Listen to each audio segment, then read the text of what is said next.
नमस्कार। साहित्य तक में आपका स्वागत है। आज मैं आपकी मुलाकात एक ऐसी शख्सियत से कराना चाहता हूँ जो खुद पर्दे पर आना नहीं चाहते, हमेशा पर्दे के पीछे रहना चाहते हैं। लेकिन काम बहुत करते हैं। जब मैं आपको बताऊंगा तो उनके बारे में आपको समझ में आएगा कि वो दरअसल हैं क्या। मेरे आज के मेहमान हैं संदीप भुतोरिया। जीवंतता से भरपूर एक ऐसी शख्सियत जिनका कोई एक परिचय हो ही नहीं सकता। आप बड़े व्यापारी, प्रतिष्ठित समाजसेवी, संस्कृति और कला के रक्षक, प्रकृति प्रेमी, बेचैन यात्री और बेहतरीन लेखक और फोटोग्राफर हैं। आप दुनिया भर की कई स्वयंसेवी संस्थाओं से जुड़े हैं और वन्य जीवों को बचाने की एक बड़ी मुहिम का हिस्सा हैं। इन सब के बीच एक बात का जिक्र किए बिना उनका परिचय पूरा नहीं होता कि आप एक बेहतरीन मित्र और उम्दा मेजबान हैं, जिनकी दोस्ती की फहरिस्त बड़ी लंबी और सामाजिक संबंधों का दायरा दुनिया भर में फैला हुआ है।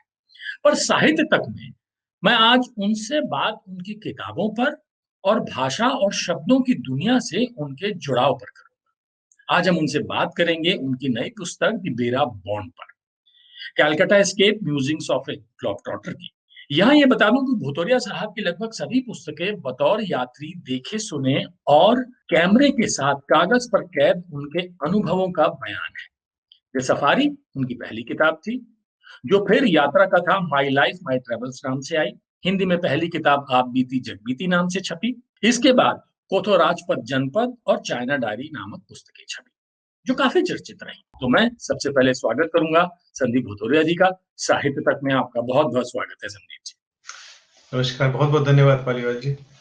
सर, इतना सब कुछ मैंने बताया आपके बारे में और आपका ये शायद पहला इंटरव्यू है, बहुत कम आप सामने आते हैं। पहला सवाल तो यही है कि इतना आराम से, इत्मीनान से, खामोशी से काम कैसे करते हैं आप? देखिए, खामोशी से काम करने की बात नहीं, पहले विजिबल भी मैं बहुत रहता था, पर बाद में जैसे-जैसे काम बढ़ता गया, मुझे इस बात का एहसास हुआ कि जितना काम आप प्लानिंग में और डेस्क में दे पाते हैं, उतना काम का आउटपुट ज़्यादा होता है।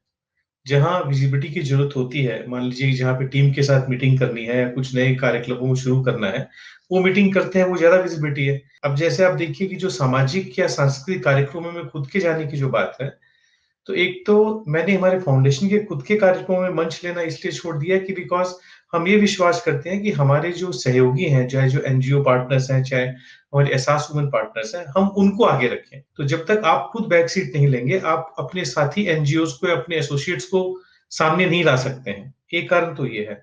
और दूसरा, अगर आप डेस्क पे प्लानिंग का काम नहीं करेंगे, तो जो सुचारू रूप से जो एक कार्यक्रम या सुचारू रूप से कोई भी प्रकल्प जो आगे बढ़ता है, उसके लिए जो सहृदयता चाहिए, उसके लिए जो एक पूरा सारा कागजी काम चाहिए कि कैसे वो इम्प्लीमेंट हो, उसके लिए ज़रूरी है कि आप ज़्यादा समय डेस्क पे बिताएँ। और जहाँ तक कार्यक्रमों में जाने की सवाल है, मैं कार्यक्रमों में जाना मुझे बहुत पसंद है, क्लासिकल कॉन्सर्ट्स हो, नाटक देखने हो।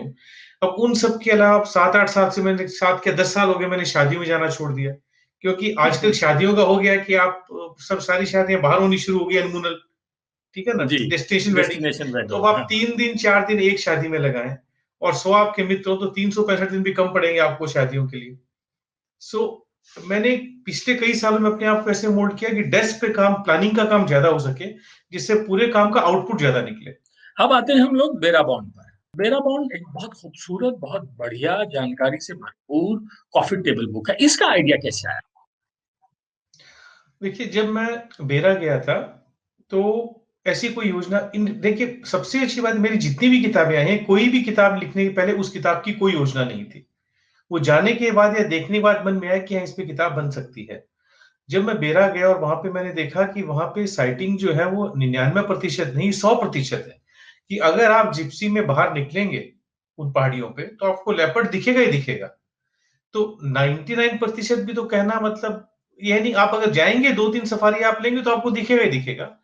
और दूसरा कि जो सामंजस्य वहाँ के लेपर्ड्स में और वहाँ की जो राबरी कम्युनिटी ने जो बनाया है, कि पिछले कई 100 साल से एक भी उदाहरण हमारे पास आपस के क्लैश का नहीं है एज़ ऑन टुडे, ठीक है? तो ये एक अजीब स्थिति है मनुष्य और लेपर्ड के साथ में रहने की, इकोलॉजिकल जो एक वहाँ पे डेवलप हुआ आपस में सिस्टम। और दूसरा मेरे को लगा ना तो वहाँ पे कोई ऑर्गेनाइज़ सफारी है, ना वहाँ पे अभी तक सरकार ने कुछ बनाया है, ना वहाँ पे कोई बड़े 5 स्टार होटल आए हैं। फिर भी वो एरिया इतना डेवलप हो गया और वहाँ पे इतने लेपर्ड्स हैं, तो मेरे को लगा इस बारे में अगर हम कुछ लिखें, तो एक तो लोगों को भी जानकारी होगी, और एक सबसे बड़ा जो मैसेज जाएगा कि आज महानगर में लेपर्ड देखते ही लोग जो मारने के लिए दौड़ते हैं, बोरीवली में कई बार हम इंसिडेंट सुनते हैं, बेंगलोर के पास हम इंसिडेंट सुनते हैं कि भी लेपर्ड आ गया इसलिए लोगों ने मार दिया कि निकाल दिया। तो वहां पर जो एक लेपर्ड और मनुष्य का जो आपस में सामने से एक साथ रहने का जो जो जीवंतता वहां पे है, जिस तरह का लाइफ स्ट्रक्चर दोनों का हो गया, उसको मैं हाईलाइट करना चाहता था। तो ये रिश्ता कैसे बना, लेपर्ड और इंसान का रिश्ता कैसे डेवलप हुआ, ये क्या पाया? मेरे को ये लगा कि वहां पे दोनों ने एक दूसरे को समझ लिया। आज ये तो है नहीं कि लेपर्ड लेपर्ड वहां पे भेड़ या बकरी आके नहीं ले जाता है। ऐसे अगर दूसरी जगह पे होता है तो सबसे पहले जहाँ पे मान लीजिए कि अनपढ़ता है या उतनी चेतना नहीं है जानवरों को बचाने के लिए, तो वहां पे लोग उनको जहर दे देते हैं, कटीले तार लगाते हैं जिससे उनको मर सके। आए दिन हम अखबारों में पढ़ते हैं। लेकिन राबड़ी कम्युनिटी ने मान लिया कि भाई ये एक इकोलॉजिकल सिस्टम है। जैसे मैंने किताब में एक जगह जिक्र किया है कि जब मैं किताब लिख रहा था बेंगलोर में, तो उस समय मेरी बेटी 2 साल की थी, और हमने वहां पे जो छोटे छोटे खरगोश के बच्चे थे, उन खरगोश के बच्चों को हम सुबह सब्जी या गाजर देते थे। तो एक दिन हमें खरगोश का बच्चा एक कम दिखा, तो हमने उसको पूछा भाई वो खरगोश का बच्चा कहाँ गया? तो उसने कहा साहब रात को जो है इस खरगोश के बच्चे को बिल्ली खा गई। तो बोला यार बिल्ली कैसे खा गई? तो जब हमको और उसको दुखी देखा कि भाई एक मन में आया कि रोज इस बच्चे को उसको खिला रहे हैं और उसको बिल्ली खा गई रात को, तो उसने कहा साहब ये तो इकोलॉजी आप देखिए, तो सिस्टम है दुनिया का। वो माली ने कहा मेरे को कि देखिए कल रात को जो इसने ये जो मुर्गी है यहाँ पे, इसने 12 मुर्गी के बच्चे थे वहां पे खेल रहे थे। तो बोले तो दुनिया का नियम है, ये इकोलॉजिकल सिस्टम बना हुआ है। मेरे ख्याल से इस सिस्टम को जितने बखूबी से राबड़ी कम्युनिटी ने समझा है, मैं इतनी सी वाइल्ड लाइफ में गया हूँ, आप रणथंभौर कहिए, सरिस्का कहिए, बांधवगढ़ कहिए, नॉर्थ ईस्ट कहिए, में कहिए, इस सिस्टम को लोकल कम्युनिटी ने अडॉप्ट नहीं कर पाए, लोकल कम्युनिटी अडॉप्ट नहीं कर पाई है। एक जद्दोजहद, एक झगड़ा चलता रहता है। लोकल जो जातियां या जो प्रजातियां जो रहती हैं जंगलों में, और वहां के जो जानवर है उनमें एक चलता रहता है। लेकिन बेरा एकमात्र ऐसा एग्जाम्पल है कि जहां पे अभी तक एक भी ऐसा कोई उदाहरण नहीं है कि आपस में कोई क्लैश हुआ। तो ये जो राबरी कम्युनिटी है, ये किस टाइप की कम्युनिटी, ये आदिवासी लोग हैं, क्या है? नहीं, देखिए माइथोलॉजिकली जैसे मैंने बुक में कहा है कि राबड़ी कम्युनिटी को लोग मानते हैं कि शिवा के वंशज हैं, उसमें कहानी जी। का मैंने जिक्र किया है। लेकिन राबड़ी कम्युनिटी वहां की लोकल कम्युनिटी है। वो वहां पे भेड़ चराती हैं, खेती भी करती हैं, और वो जो एरिया जो है वो ऐसे बहुत समृद्ध एरिया है। वो एग्रीकल्चर के लिए, इसके लिए बहुत समृद्ध एरिया है। और वहां पे इन दिनों में माइंस का काम शुरू हुआ है, बिकॉज माइंस भी काफी अच्छी हैं, चट्टाने हैं। उसके लिए जो होता है कि मतलब मान लीजिए कि लोकल कम्युनिटी विरोध कर रही है, व्यवसायी लोग आ रहे हैं, सरकार से एक चलती रहती है, आंदोलन चलते रहते हैं। 2-3 साल पहले कुछ एरिया डिक्लेयर भी हुई है इस प्रोटेक्टेड एरिया, लेकिन वह भी अभी बात चल रही है कि भाई और भी एरिया को प्रोटेक्टेड किया जाए जिससे वहां पे लेपर्ड ज्यादा शांति से रह सके। तो इसका प्रेशर बनेगा, तो ये जो रिश्ता है राबरी कम्युनिटी का और लेपर्ड का, उस पे खलल नहीं पड़ेगा, वो रिश्ता भंग नहीं होगा, टूटेगा नहीं? टूरिज्म में जैसे मान ली अगर आप वहां पे जाते हैं तो वहां पे छोटे छोटे 4-4, 5-5 रूम्स के जो वहां के जो लोकल, उन लोगों ने अपने कमरे टाइप के बना लिए। हर तरह का वहां पे कमरा है। आज की डेट में जैसे अभी किताब जैसी बाजार में आई है, रोज मेरे पास फोन आते हैं कि वहां जाना है। तो अभी जब मैं बात कर रहा था किसी, वहां पे आज भी 35,000 रुपए रात से लेके 1,000 रुपए रात तक का कमरा उपलब्ध है। ठीक है। सो ऐसा नहीं है कि वहां पे फैसिलिटी नहीं है, पर ऑर्गेनाइज होटल्स नहीं पहुंचे हैं। तो जो मार्केटिंग है कि आज मान लीजिए आपको ताज, आईटीसी, हयात, उसके नेटवर्क में जाके आपको देखना है वाइल्ड लाइफ रिसोर्ट्स कहाँ पे, तो आपको नहीं मिलेगा। या आपको गवर्नमेंट की ऑर्गेनाइज सफारीज खोजनी है कि भाई हम रणथंभौर बुक करा रहे हैं, सरिस्का बुक करा रहे हैं, या हम वो झालाना, जयपुर के पास झालाना है लेपर्ड, वहां पर भी ऑर्गेनाइज सफारी मिलती है गवर्नमेंट की। लेकिन अभी तक बेरा में आपको नहीं मिलती है। तो जो तो लोकल आपको लोग, जो लगता है कि होटल्स इसकी जिन्होंने जरूरत है, बनाया है वहां अपना, होनी चाहिए? हाँ, थोड़ा सा ऑर्गेनाइज अगर सेक्टर हो और ये एरिया प्रकाश में है, तो देखिए टूरिस्ट आने से ऐसा नहीं है कि हमेशा नुकसान होता है। टूरिस्ट आने से आसपास की एरिया की इकोनॉमिकल कंडीशन भी बहुत ज्यादा सुधरती है। आज आप रणथंभौर देखिए, रणथंभौर की जो पूरे एरिया, जो इतना बड़ा एक पूरा वर्ल्ड टूरिस्ट वहां पर आता है, उसके कारण उस एरिया में आप आज होटल्स देखिए, आप वहां पे आसपास के हाथ जो हैंडीक्राफ्ट के काम है वो देखिए, जो एरिया का डेवलपमेंट देखिए। जब कोई भी चीज होती है दुनिया में, तो गिलास आधा खाली है, गिलास आधा भरा हुआ है, पर हम ये मापते ही हैं कि क्या ज्यादा अच्छा क्या हो रहा है और ज्यादा खराब क्या हो रहा है। तो टूरिज्म अपने आप में बहुत सारी चीजों को लेके आता है, और खास करके आसपास के एरिया का डेवलपमेंट तो टूरिज्म निश्चित लाता है।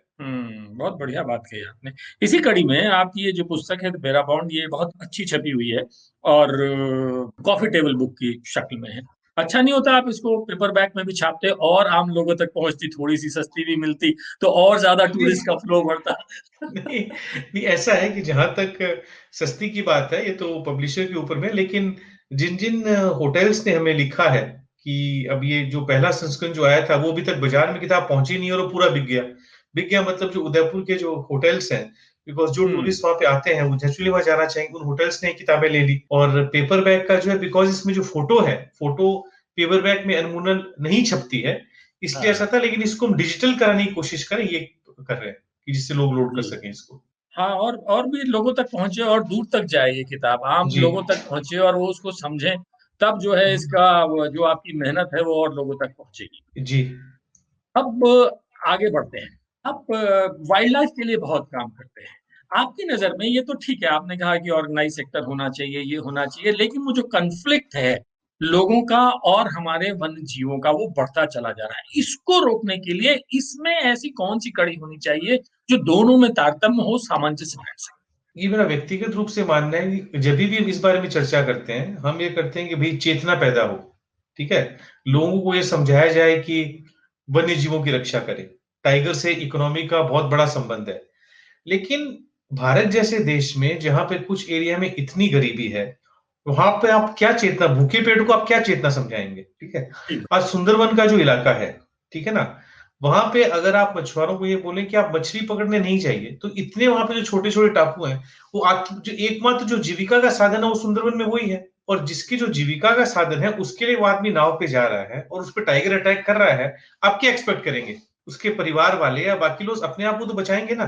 सबसे हम्म। पहले हाँ, हम टाइगर सेव करें, सब चीज करें, पर पहले तुम अपने आप को सेव करेंगे।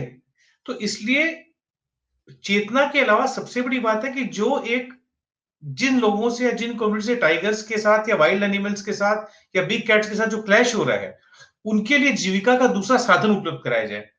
जैसे रणथंभौर में स्कीम थी कि रणथंभौर में 17 गांव थे, होते होते 17 गांव बचे, फिर 11 बचे, फिर 3 बचे। तो उन पूरे के पूरे गांव वालों को राजस्थान सरकार ने या वन विभाग ने, भारत सरकार ने, किसी ने भी बहुत सारी स्कीमें लॉन्च की कि भाई अगर आपकी बेटी 10 साल तक की और आप यहाँ से शिफ्ट करते हैं तो आपको बेटी के ब्याह के लिए 10 लाख रुपए मिलेंगे। आपको जितनी जमीन यहाँ पर है उतनी जमीन और कहीं पे मिलेगी, आपको इससे ज्यादा साधन मिलेंगे। तो वो जो एक जुड़ाव था लोगों का कि हम यहाँ पे सदियों से रह रहे हैं, हमारे परिवार रह रहे हैं जंगल के बीच में, तो हम यहाँ से जब जाएंगे तो हमें और कुछ सुविधा मिलेगी। तो वो तो एक तरीका हुआ कि आपने लोगों को समझाया भी और लोगों के जीविका का भी एक दूसरा साधन उपलब्ध कराया, जिसके कारण लोग वहां से हटे। लेकिन अब आप ये बोले कि नहीं, आप खाली चेतना करें, खाली चेतना देने से क्या होगा कि आप टाइगर को मत मारिए, आप किसी को इंफॉर्मेशन मत दीजिए, आप वन्य जीवों की रक्षा कीजिए, लेकिन आपका वो रोज कभी बैल ले जा रहा है, कभी गाय ले जा रहा है, कभी आके आपके घर में जो एकदम बीच जंगल में हाँ करे, तो naturally as a human nature आप उससे बचने की अपने आप में कोशिश करेंगे। ठीक है। जो पोचिंग के कारण जो वन्य जीव मारे जाते हैं और ह्यूमन को अपने आप को बचाने के लिए जो वन्य जीव मारे जाते हैं, उसमें बहुत बड़ा फर्क है। और इन दोनों सेगमेंट्स को अलग अलग तरह से डील करने की आवश्यकता है। जैसे बेलिंडा जी। राइट ने सुंदरवन में आंदोलन शुरू किया कि बाघ बचाओ, अब वहां के स्कूलों में हर बच्चे बाघ बचाओ का टी शर्ट पहनते हैं, तो वो बच्चों में चेतना हो रही है। लेकिन साथ में जो उनके माँ बाप है, जो उनके जो घर वाले हैं, उनको जब तक उनके पास आज भी जीविका का साधन वही है। आपने देखा होगा कितने डॉक्यूमेंट्रीज बने सुंदरबन, बीबीसी ने बनाई, that every house has a widow in Sundarban. वो सही है नहीं है वो बात की बात है, लेकिन ये इस तरह की वेब, इस तरह की किताबें तो आई हैं सुंदरबन पे। और आज भी सुंदरबन में अगर जब मान लीजिए कि जो कभी कोई तूफान आया, ये आया, तो आज जब मछुआरे जाते हैं वहां पे, तो अगर वो मछली पकड़ना बंद कर देंगे तो और कोई उनके पास जीविका का साधन ही नहीं है। और ना ऐसी सरकार की कोई सुविधा है कि वो जाके उन सबका पेट पाल सके। क्योंकि एक निश्चित तौर से मान लीजिए सरकार ने कुछ बांट दिया, दे दिया, तो जब तक अल्टरनेट साधन कोई नहीं निकलेगा, सुंदरबन में नहीं, सारे के सारे मान लीजिए जहां पर भी ह्यूमन और बिग कैट्स क्लैश है, ह्यूमन वाइल्ड लाइफ क्लैश है, जब तक लोकल कम्युनिटी का अल्टरनेट साधन नहीं निकलेगा वो नहीं हो सकता। बिल्कुल सही बात की। और दूसरी तरफ एक एक और विवाद लगातार चलता रहता है कि हम विकास के नाम पर उनके इलाकों में एनक्रोच कर रहे हैं। धीरे धीरे हमारी कॉलोनियां बढ़ते बढ़ते ऐसे एरियो में चली जी। जा रही हैं जहां लेपर्ड आराम से घूमते हैं, टाइगर्स आराम से घूमते हैं। अब वो आने लगे हैं क्योंकि आप उनके इलाके में पहुंच गए, वो अगर आपकी कॉलोनी में आ जाते हैं तो हाहाकार मच जाता है। मुझे लगता है इस माइंडसेट को भी बहुत बदलने की जरूरत है, सरकारों को इस पर भी ध्यान देने की जरूरत है। नहीं, और ये फैक्ट है, देखिए देश ने बहुत उन्नति की है। आज जो टाइगर्स की स्थिति थी 10 साल पहले, उसमें लगातार बढ़ोतरी हुई है, टाइगर्स बढ़े हैं। अब आप रणथंभौर का पिछले 2 महीनों का एग्जाम्पल लीजिए। वहां पे रिद्धि और सिद्धि दोनों रोज लड़ रहे हैं, ठीक है, वो हम्म। इतना लड़ रहे हैं कि एक खरोच लगे, ये लगे, बिकॉज उनके पास जाने की दूसरी जगह नहीं है। तो अब क्या होगा, टेरिटरी का या तो झगड़ा टेरिटरी उनके वाइड बीच में में। दोनों में से एक जन एक दूसरे को खत्म कर देंगे, और या अगर हाँ। वो जाएगी तो वो वापस कोई गांव में जाएगी, वो रास्ते पे आएगी तो हम्म। और होगा। तो इसके लिए अगर हम टाइगर कॉरिडोर की जो बात कर रहे हैं, रणथंभौर में ऐसे एग्जाम्पल भी है कि वहां से एक टाइगर चलते चलते चलते चलते बांधवगढ़ पहुंच गया, हाँ। ठीक है। तो आज रणथंभौर से बांधवगढ़ एक टाइगर का चले जाना, ये इस बात इसका इससे आपको आपको इसमें कोई साइंटिफिक कोई चीज प्रूव करने की जरूरत ही नहीं है कि टाइगर्स के लिए जगह कम है। तुम इतना बड़ा रिसोर्सेज, इतनी बड़ी एनर्जी, इतनी सारी पॉलिसीज टाइगर सेविंग और टाइगर कंजर्वेशन के लिए जो कर रहे हैं, हम थोड़ी बहुत जमीन भी उनको हर दें तो जमीन तो हम उनकी छोटी करते जा रहे हैं। उपाय अब क्या है? बेसिक, ये तो चिकन एंड एग हो गया कि विकास भी करना है और टाइगर भी बचाने हैं, दोनों कैसे हो ये दोनों चलेगा काम एक साथ? साथ नहीं हो सकते हैं, क्योंकि विकास कीजिए पर विकास अपनी सीमा में कीजिए। आप उनकी उनके आप उनके घर में जा रहे हैं और फिर बोल रहे हैं कि टाइगर में मार रहे हैं। तो रास्ता कैसे निकलेगा? नहीं, मेरे हिसाब से देखिए, सरकार के पास कई परियोजनाएं कई सालों से पेंडिंग है। सरकार की भी अपनी अलग अलग समस्याएं हैं, जैसे मान लीजिए कि जो लोकल, जैसे सरिस्का में आज भी कई गांव हैं जंगल के बीच में, वो लोग नहीं शिफ्ट होना चाहते, कोशिशें जारी हैं। तो अगर मान लीजिए कि जो इसी तरह से वहां के, अगर मान लीजिए कि हम नई जमीन नहीं बढ़ा पा रहे हैं, लेकिन हमने वहां के गांव को दूसरी जगह शिफ्ट कर दिया, तो उतनी जगह तो जानवरों को मिली गई वापस। तो चलिए, अब बेरा बाउंड से बाहर निकलते हैं। इसके बहाने हमने बहुत सारी जी बातें की, अब आप वापस आते हैं आपकी इससे पहले जो पुस्तक आई थी कलकत्ता पे। कलकत्ता बहुत चर्चा में, इवन पूरा बंगाली जो है जबरदस्त चर्चा में है। तो कलकत्ता स्केप जो आपकी पुस्तक आई थी, उसमें उसमें तरह तरह के रंग, उसमें हर तरीके का कलकत्ता का रंग था। तो कलकत्ता का रंग है क्या आज की तारीख में? देखिए, कलकत्ता का रंग, मतलब कलकत्ता अच्छा है, सांस्कृतिक राजधानी रही है, शहर की है, देश की है। और राजनीतिक सरगर्मी आप देख ही रहे हैं कि जब चुनाव किसी भी दिन लगता है कि फरवरी में ही तारीखें भी अनाउंस हो जाएंगी। और जी। बंगाल ने बहुत कुछ देखा है, बंगाल ने पुराना मार्क्सवाद देखा है, बंगाल ने नया मार्क्सवाद देखा है, बंगाल ने परिवर्तन देखा है, ठीक है। तो ये भी यहाँ पे कहा जाता था कि भाई मार्क्सवाद के भी जितने रूप बंगाल ने देखे हैं, शायद उस मार्क्सवाद के ग्रुप कहीं भी नहीं देखे गए। कहीं नहीं तो दिखे, बात सही है। तो आप आनंद ले रहे हैं राजनीति का आजकल? जो कुछ हो रहा है उसका? नहीं, राजनीति में मतलब मेरा एक व्यक्तिगत, ठीक है, लिखते देखते हैं सारी चीजें कि जी। क्या हो रहा है क्या नहीं, बिकॉज मेरे हिसाब से एक किसी भी जागरूक देशवासी को, किसी भी जागरूक नागरिक को राजनीतिक और सामाजिक सरोकारों से अपने आप को जुड़े रखना चाहिए, देखना चाहिए क्या घटनाक्रम हो रहे हैं। और हम्म। क्योंकि मैंने तो जो कैलकाटा स्केप में भी जो सोशल इश्यूज को जो टच किया है, बिकॉज मैं हम्म। मानता हूँ कि ये हमारे देश की एक कमजोरी है कि जो हमारा सामाजिक ढांचा है, वो हमें दो चीज सिखाता है या सिखा देता है कि एक तो भाई आप रिएक्ट मत करो, दूसरे काम पे रिएक्ट मत करो, और जब अपनी बारी आई तो आप रिएक्ट करके जब अपना काम हो जाए तो चुप बैठ जाओ। हम्म। ये दो जो चीजें हैं, इसलिए मैंने जो कई जो उदाहरण जो कैनेडा स्केप में दिए हैं कि जो बहुराष्ट्रीय कंपनियों का भारतीय कस्टमर, जो कि आपकी भारतीय कंज्यूमर और भारतीय कस्टमर इतना प्रभावी है पूरे विश्व में, जिसमें उनका जो अप्रोच है, चाहे आप अच्छी गाड़ी बोलिए, अच्छे ब्रांड्स बोलिए, उनकी जो कस्टमर डीलिंग विदेशों में है और उसी ब्रांड की जो कस्टमर डीलिंग इंडिया में, उसमें बहुत फर्क है। हम्म। ठीक है, आज आप कोई भी चीज देखते हैं, चाहे टेलीफोन विभाग हो, पोस्ट ऑफिस हो, कॉरियर हो, ठीक है ना, आपको नहीं मिला, आप अपनी शिकायत के लिए आप जी तोड़ कर देंगे, लेकिन जब आपका काम हो गया, आप उस विषय को नहीं उठाएंगे कि आगे से किसी के साथ वो नहीं हो। तो ये जो एक नॉन रिएक्टिव फॉर अदर्स और quietness after your matter is solve, जो हम्म। एक सामाजिक ढांचा हमको सिखाता है, इसके बहुत से परिणाम हमें भुगतने पड़े। ये बात तो ठीक कह रहे हैं हम, बल्कि हम सब भूल जाते हैं हमारा काम हो गया, अपना काम बनता है उसके बाद। जी, ठीक है, कोई भाई दिक्कत नहीं है। जिस काम के लिए आप चिल्लाते हैं, सोच लगाते हैं, बोलते हैं गलत हो रहा है, वो काम जब आपका हो जाता है, आप उस सिस्टम को ठीक करने की कोशिश नहीं करते हैं। सही बात है, आप बिल्कुल सही कह रहे हैं एकदम। मैं वापस कलकत्ता पे आता हूँ। जी, आपने कहा कि कलकत्ता सांस्कृतिक राजधानी है। बीते सालों में क्या बदला है सांस्कृतिक रूप से कलकत्ता में? आपकी किताब में बहुत अलग अलग तरीके से जिक्र किया। अगर मैं किसी एक एक चीज पे उंगली रखना चाहूँ कि क्या बदला है कलकत्ता में, क्योंकि हमने कलकत्ता को देखा, हमेशा वक्त से आगे देखा। सबसे ज्यादा आर्ट एंड कल्चर वहां होता है, एजुकेशन वाले सबसे ज्यादा पढ़ाई लिखाई वहां निकलते हैं, सबसे ज्यादा अवार्ड कलकत्ता वालों को मिलते हैं, संगीत में वो है, संस्कृति में वो है, सब जगह वही है। क्या बदलाव ऐसा आया है कलकत्ता में जो आपने महसूस किया? आप लगातार कलकत्ता में रहते जी। देखिए, मैं एक आपको इसमें उदाहरण देना चाहूंगा। आप बंगाल के किसी व्यक्ति से कहीं पर मिलिए और आप उससे पूछिए आप क्या करते हैं, हैं। तो वो आपको जवाब देगा कि मैं हारमोनियम बजाता हूँ, या मैं लिखता हूँ, या मैं कविता आवृत्ति करता हूँ, या मैं थिएटर करता हूँ। और लेकिन जब आप और देश के किसी आदमी से अनमोल पूछेंगे आप क्या करते हैं, तो कितना ही बढ़िया हारमोनियम बजाता है, वो बोलता है, वो बोलेगा मैं बैंक में काम कर रहा हूँ, बैंक या मैं व्यवसायी हूँ, या ये हूँ। और अगर आप वही कलकत्ता के आदमी को या बंगाल के व्यक्ति को जब वो ये जवाब देगा कि मैं हारमोनियम बजाता हूँ, तो उसको सामने अच्छा इसके अलावा आप क्या काम करते क्या हैं? करते हैं? मतलब उनके लिए ये काम तो ऐसे ही हो गया। तो जो काम की जो प्रायोरिटी है, वो बंगाल में हमेशा से ही आर्ट्स, परफॉर्मिंग आर्ट्स और लिटरेचर को दी जाती है कि उसको हर आदमी के हर घर में आपको एक म्यूजिक के प्रति लगाव, एक साहित्य के प्रति लगाव, लिखने पढ़ने का कल्चर मिलेगा। जो चेंज हुआ है, एक तो देखिए बंगाल से बहुत बड़ा जो बोलते हैं ब्रेन ड्रेन हुआ है, वो हुआ है पिछले सालों में। चाहे वो कोई भी क्षेत्र हो, चाहे वो एजुकेशन हो, आईटी हो, इंजीनियरिंग हो, आर्ट हो, थिएटर हो, बहुत बड़ा ब्रेन ड्रेन बंगाल से पिछले सालों में हुआ है। और ये रिकॉर्डेड फैक्ट है कि इतना बड़ा ब्रेन ड्रेन शायद पहले कभी नहीं हुआ होगा।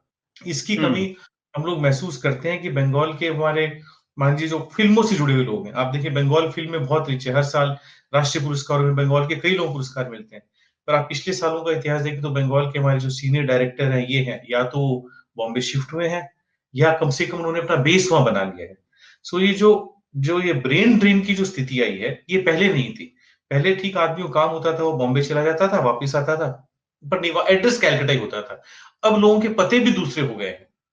ये एक बहुत हुँ, बड़ा चेंज पिछले सालों में हुआ है। हुँ, दूसरा, जो यहाँ की मारवाड़ी कम्युनिटी थी, जो मारवाड़ी कम्युनिटी का मान लीजिए कि पिछले 50 साल में, 80 साल पहले जिनके फॉर फादर्स ने हॉस्पिटल्स बनाए, स्कूल बनाए, कला मंदिर, बिरला सभागार जैसे कल्चरल इंस्टीट्यूशन, संगीत कला मंदिर हो, संस्कृति सागर हो, एक कल्चरल इंस्टीट्यूशंस बनाए, भारतीय भाषा परिषद उस वक्त बना।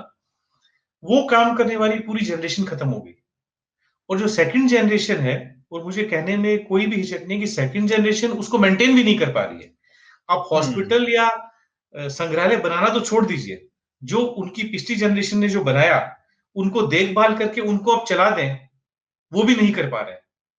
तो ये हुँ, दो चीजें जो हुई, एक ब्रेन ट्रेन और एक जो मारवाड़ी या राजस्थानी कम्युनिटी का बंगाल को जो एक बहुत बड़ा इसमें साहित्य और कला में जो देन थी कि ऐसे इंस्टीट्यूशंस बनाना, ऐसे प्रतिष्ठान बनाना जिसमें साहित्य और कला पनप सके, वो नया तो कुछ बना ही नहीं। अगर आप पिछले 50 सालों का इतिहास देखें और ये कहें भी 50 सालों में कौन से ट्रस्ट ने या कौन से औद्योगिक घरानों ने, एक बिरला मंदिर जरूर बना बड़े प्रतिष्ठान में पिछले 50 साल में, उसके अलावा कोई नया हॉस्पिटल या नया कोई चैरिटेबल इंस्टीट्यूट कुछ नहीं बना। हाँ, जो बनाए हुए थे, वो जो जैसे थे, मेंटेन तो बहुत कम रहे, उससे डिग्रेड जरूर हो गए। हुँ, हुँ, हुँ, हुँ। ये बात तो है। चलिए, अब आते हैं लेकिन एक शख्स वो ये सब काम खूब कर रहा है, वो है आप। कला संस्कृति को लेके प्रभा खेतान फाउंडेशन के माध्यम से आपने ये बीड़ा उठाया। ये आइडिया आपको क्यों आया कि आपने कलम शुरू किया है, एहसास वीमेन शुरू किया है और तमाम कार्यक्रम आपने स्टार्ट किए हैं, जो कि भारतीय साहित्य में जिस तरीके की गोष्ठियाँ और सेल्फलेसनेस जो गायब हो गई थी, खत्म हो गई थी, उसको आप लेके आए। जहाँ आपका कुछ नहीं होता, आप लेखक को सामने रखते हैं कि वो बड़ा है। संगठन आपका होता है, आप उनसे कुछ लेते नहीं हैं, उनको उल्टा देते ही हैं। ये आइडिया कैसे आया? देखिए, हम जब मेरी माताजी मौजूद थी, तो हम लोग मेन बहुत चैरिटेबल काम करते थे फाउंडेशन से। और हमारे 4 अलग-अलग फाउंडेशन थे। Prabha foundation, Prabha charitable trust, Prabha सांस्कृतिक संस्थान, प्रभा पब्लिक वेलफेयर ट्रस्ट। और ये उन्होंने ही चारों स्थापित किए थे। और उसमें एक जो काम होता था कि हिंदी पत्र पत्रिकाओं को हमारा साइलेंट सपोर्ट बहुत होता था। ठीक है? जी, हंस पत्रिका को हमने सालों तक सपोर्ट किया। हंस के कुछ इश्यूज की वो को एडिटर भी रही। ठीक है? इसके अलावा मैं पत्रिकाओं का नाम नहीं लेना चाहता हूं, लेकिन उस दौरान जितनी भी हिंदी की पत्रिकाएं थी देश भर में, बिकॉज वो एक दौर था कि हिंदी पत्रिकाओं को या रीजनल पत्रिकाओं को सपोर्ट मिलने बंद हो गए थे, एड मिलने बंद हो गए थे, तो हमने जी। उनको सपोर्ट किया। फिर हमारे पास कोई ना कोई कार्यक्रम की रिक्वेस्ट आती थी, हम उसको डोनेशन दे देते। हमको कई बार ये लगता था कि ये कार्यक्रम 10,000 में हो सकता है, पर इसके लिए हमने 50,000 दिए और इस पैसे का दुरुपयोग भी हुआ, सदुपयोग भी हुआ। तो हमारे मन में पहले हमने कार्यक्रम करने शुरू किए कि भाई हम खुद कार्यक्रम करते हैं। फिर मेरे दिमाग में ये बात आई कि जब एक कोई भी बिकॉज अपने देश में क्या प्रकल्प है कि अगर आप कोई समाज सेवी संस्था से जुड़े हुए हैं, तो पहले तो आपसे अपेक्षा ये जाती है कि आप फ्री में काम करें। अगर आप समाज सेवी संस्था के लिए आप अपना 100% टाइम दे रहे हैं और आप उसे सैलरी ले रहे हैं, तो आप तो भैया बदमाश आदमी, आप कहां धर्मादार काम कर रहे हैं, ठीक है। लेकिन आप ये बात देखिए कि पूरे वर्ल्ड में जो ऑर्गेनाइजेशंस हैं, चाहे वो यूएन हो, चाहे रेड क्रॉस हो, वहां पे सारे पेड प्रोफेशनल्स हैं। जब तक आप उसको प्रोफेशनली मैनेज नहीं करेंगे, उसका आउटपुट नहीं निकलेगा। तो हमारे दिमाग में नहीं है कि क्यों नहीं इन कार्यक्रमों को और एक चैरिटेबल फाउंडेशन को प्रोफेशनली कॉर्पोरेट की तरह मैनेज किया जाए। तो इसलिए हमने इसको, कई हमने ब्रांड के लोगों से मीटिंग की, ओवरसीज के ब्रांडिंग कंसल्टेंट से बात की, और फिर हमने इन नए नए कार्यक्रमों को जन्म दिया। आज हमारे ऐसे करीब 20-22 प्रकल्प हैं। कलम है, एक मुलाकात है, राइट सर्कल है, यूनिवर्स साइट है। तो इसके पीछे सोच ये थी कि इन कार्यक्रमों को प्रोफेशनल ढंग से किए जाए, जिससे ये नहीं हो कि भाई कि आप, अगर आपका जो स्ट्रिक्ट माइंडसेट था कि भाई एक एनजीओ वाले ने बुलाया तो आपको धर्मशाला में रुकाएगा, माइक आपका टाइम पे चलेगा नहीं, कार्यक्रम 1 घंटे लेट शुरू होगा, मतलब मैं किसी का नाम नहीं ले रहा, बहुत जी, अच्छी जी। सोसाइटी ने बहुत अच्छा काम कर रही है। तो हम ये चाहते थे कि जैसे एक कॉर्पोरेट का, जैसे एक कोई बढ़िया प्रोफेशनली प्रोग्राम होता है बड़ी कंपनी का, वैसे ही एक एनजीओ के भी इतने अच्छे कार्यक्रम हो। उसी दिशा में हम आगे बढ़े, और हमें बहुत सब शहरों में वहां के लोकल एनजीओ का, वहां के लोकल लोगों का सपोर्ट मिला। हम बहुत अपना ट्रेनिंग प्रोग्राम करते हैं, हम बहुत वक्त देते हैं लोगों को छोटी से छोटी चीज पर अमल कराने का। हमारा कोई भी कार्यक्रम होता है, हम सुनते हैं कार्यक्रम बहुत अच्छा रहा, ये रहा, लेकिन हम इन हाउस मीटिंग करते हैं कि उस कार्यक्रम में हमारी क्या क्या गलती रही। हम हर कार्यक्रम के बाद में हमारी गलती क्या रही उस पर हम चर्चा करते हैं, जिससे आगे वो गलती नहीं हो सके। लेकिन जो इसको एक सुव्यवस्थित तरीके से चलाने की जो सोच थी, वो यही थी कि हमारे दिमाग पे, मेरे दिमाग में ये बात आई कि भाई अगर एक हम फैक्ट्री को ठीक से चला सकते हैं, एक ऑफिस को ठीक से चला सकते हैं, तो कार्यक्रमों को क्यों नहीं चला सकते। आप उतना इंफ्रास्ट्रक्चर दीजिए, सही आदमी लीजिए, उतनी रिसोर्सिंग रखिए, लाइक माइंड लोगों को रखिए, और चल रहा है। जी, मुझे कहने में कोई गुरेज नहीं है, इतने सालों से मैं भी देख रहा हूँ, लेकिन जितने प्रोफ़ेशनली जो कलम या बाकी आपके प्रकोष्ठ के कार्यक्रम ऑर्गेनाइज़ किए जाते हैं, वो उतना कोई दूसरे लोग नहीं कर पाते। तो हिंदी, ख़ास तौर से हिंदी की बात अगर मैं करूँ, तो कलम के अंतर्गत जो आप कार्यक्रम करते हैं, वो शायद ही इस देश के अंदर कोई और संस्था कर पा रही है। तो मैं ख़ास तौर से कलम की बात मैं अगर करूँगा, कलम का आइडिया कहाँ से आया था कि आप खुद लोगों को बुलाएँगे, लेखकों की किताबें लेंगे और सबको गिफ्ट करेंगे और लेखक के साथ संवाद करेंगे। ये जो संवाद खत्म हो गया था, लेखन हो ये गया था, जो मुझे लगा था कि एक धारा जो कट गई थी। लेखक एक कोने में चला गया था, वो कुछ सेमिनार्स का हिस्सा हो गया था। बड़े हॉल में जाके बैठता था 20 लोगों के बीच में, जनता से उसका संपर्क कट गया था। उसमें एक कड़ी बने हैं आप, दोनों को जोड़ा है आपने, पाठक को और लेखक को। तो ये इसका सबसे पहले जो हमने कार्यक्रम शुरू किया था, वो हमने कलकत्ता में, जो हमारा सबसे पहले जो बुटीक इवेंट था, वो था ऑथर्स आफ्टरनून। तो वो इंग्लिश के ऑथर के लिए था। और हमने क्या कि हमारे, आप देखिए कि अगर आप इसको और सूक्ष्मता से देखें, तो हमारे एक कार्यक्रम में कितने पार्टनर और कितनी चीजों को सर्व करते हैं। अब एक हमारा कार्यक्रम जो है, उसमें हमारा होटल पार्टनर है, जी। जहां अच्छी होटल से हमारे पार्टनर है। हम समय वो चुनते हैं जो होटल के बैंक्वेट के लिए खाली समय हो, जिससे उनका व्यवसायिक नुकसान नहीं हो। 4 से 6, जी, 6:30 से 6, जी। जिसमें उनका लंच भी खत्म हो जाए और डिनर भी उनका नहीं आए। हुँ, हम 30 से 35 गिने चुने लोगों का कार्यक्रम करते हैं, जिससे कि ऑथर को उन लोगों से व्यक्तिगत रूप से बातचीत का मौका मिले, साइन करके किताब दे, तो एक अनुभूति होती है आपस में लेखक और श्रोता को। जी। हमारे हर कार्यक्रम में आप देखेंगे, जिस जिस शहर में हम कार्यक्रम करें, हम बहुत कम चाय, हम कोई लेविश 10 हमने चाय का नाश्ता का आइटम लगा दे, वो नहीं करते हैं। इनफैक्ट होटल्स हमको बोलते हैं कि भाई हमारे होटल का नाम है, हम और सर्व करना चाहते हैं, हम 2 कैनपीज रखेंगे, 2 मीठा रखेंगे। हम बोलते हैं नहीं। और हम लोकल फूड, जैसे मान लीजिए जयपुर में हम देते हैं छाछ और प्याज कचौरी, हैदराबाद में देते हैं हम ईरानी टी और उस्मानिया बिस्किट, बेंगलोर में हुँ, देते हैं हम फिल्टर कॉफी और मेदू वड़ा। तो ये हुँ। एक लोकल खान पान को आप बढ़ावा दे रहे हैं। प्लस हम जो मोमेंटो देते हैं, मोमेंटो हम देते हैं लोकल आर्टिस्ट के हैंडीक्राफ्ट्स का। तो हमारे लोकल आर्ट को आप प्रमोट कर रहे हैं। और दूसरा हमारा जो एहसास वुमन है, उस टोटल वुमेन एम्पावरिंग के लिए उनको ऑर्गेनाइजिंग स्किल, उनको कन्वर्सेशन स्किल। अगर वो कन्वर्सेशन करेंगी तो पढ़ेंगे, पढ़ेंगे नहीं तो किताब ब्राउज ही करेंगी, तो करेंगी कैसे। तो करेंगे, सही हमारा बात है। एक कार्यक्रम का जो डिजाइन है, वो बहुत सी चीजों को सामने लाता है। ये सामने दिखता है कि एक साहित्य किताब पे बात हो रही है, पर उससे देखिए आप लोकल आर्टिस्ट हैंडीक्राफ्ट का प्रमोशन, लोकल फूड का प्रमोशन, एक ऑर्गेनाइजिंग स्किल डेवलप करना वुमेन में, कई चीजों को प्रमोट करती है। और जो आइडिया ये जो है, इसका मूल यही था कि भाई बुक लॉन्च होते हैं, लोग उसमें कुछ खाली कि मेरे को इसके बुक लॉन्च में रहना है, उसलिए अपने वहां पे जाते हैं। उनको किताब से कोई मतलब नहीं होता, 200-250 की भीड़ होती है, चाय पानी होता है, कॉकटेल होता है, लोग आ जाते हैं। आप देखिए किताब वहां बिकती नहीं है 10। ठीक है। हुँ। तो हमको ये लगा कि कम से कम एक ऐसा, हाँ 35 आदमी में हो सकता है 10 आदमी जिसकी रुचि नहीं हो वो रखें, और लेकिन उनको रुचि आएगी। अब इसी कड़ी में मैं एक बात आपको बोलना चाहूंगा, जैसे मान लीजिए कुछ हिंदी भाषी शहर में जो हमने कलम शुरू किया, तो सबसे पहले बोले यहाँ हिंदी पढ़ने वाले लोग ही नहीं है, तो हमने उन अंग्रेजी के ऑथर्स का जिनका अंग्रेजी में नाम था और उनकी किताबें हिंदी में आई हुई थी, हमने उन ऑथर्स के कार्यक्रम किए। हमने बेंगलोर में, हैदराबाद में, हमने अश्विन सांघी के, अमीश के, इनके, शशि थरूर के, इनके हिंदी किताबों का कार्यक्रम किया। तो उन ऑथर की प्रतिष्ठा के कारण या नाम के कारण हमारे पास ऑडियंस आई और लेके गई हिंदी की किताब। और ये जब 2-3 बार जब हमने ऐसे लेखों का काम किया, फिर हमने कलम हिंदी के ऑथर का इंट्रोड्यूस कर दिया, तो हमारी ये योजना भी जो है सफल रही।